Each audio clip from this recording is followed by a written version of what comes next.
नमस्कार दोस्तों, हमारी आज की कहानी है दान। बहुत समय पहले एक राजा था। वह अपनी न्यायप्रियता के कारण प्रजा में बहुत लोकप्रिय था। एक बार वह अपने दरबार में बैठा ही था कि अचानक उसके दिमाग में एक सवाल उभरा। सवाल था कि मनुष्य के मरने के बाद क्या होता होगा।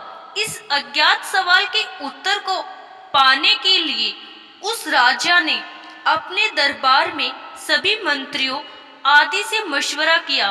सभी लोग राजा की इस जिज्ञासा भरी समस्या से चिंतित हो उठे। काफी देर सोचने विचारने के बाद राजा ने यह निर्णय लिया कि मेरे सारे राज्य में यह ढिंढोरा पिटवा दिया जाए कि जो आदमी कब्र में मुर्दे के समान लेटकर रात भर कब्र में मरने के बाद होने वाली सभी क्रियाओं का हवाला देगा, उसे 500 सोने की मोहरें भेंट दी जाएंगी।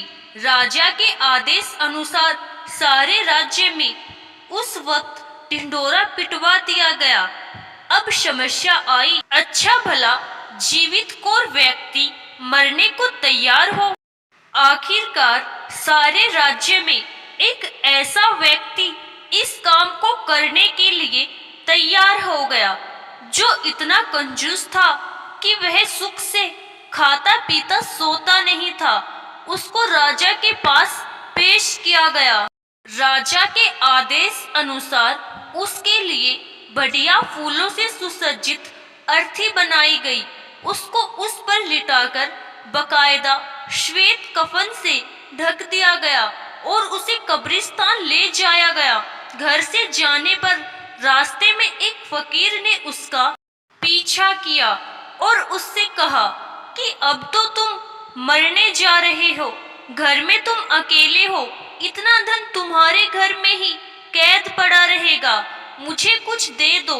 कंजूस के बार बार मना करने पर भी फकीर ने कंजूस का पीछा नहीं छोड़ा और बार बार कुछ मांगने की रट लगाए रहा। कंजूस जब एकदम परेशान हो गया तो उसने कब्रिस्तान में पड़े बादाम के छिलकों में एक ढेर में से मुट्ठी भर छिलके उठाए और उस फकीर को दे दिए। बाद में कंजूस को एक कब्र में लिटा दिया गया। ऊपर से पूरी कब्र बंद कर दी गई, बस एक छोटा सा छेद सिर की तरफ इस आशा के साथ कर दिया गया कि यह इससे सांस लेता रहे और अगली सुबह राजा को मरने के बाद का पूरा हाल सुनाए। सभी लोग कंजूस को उस कब्र में लिटाकर चले गए। रात हुई। रात होने पर एक सांप कब्र पर आया और छेद देखकर उसमें घुसने का प्रयत्न करने लगा।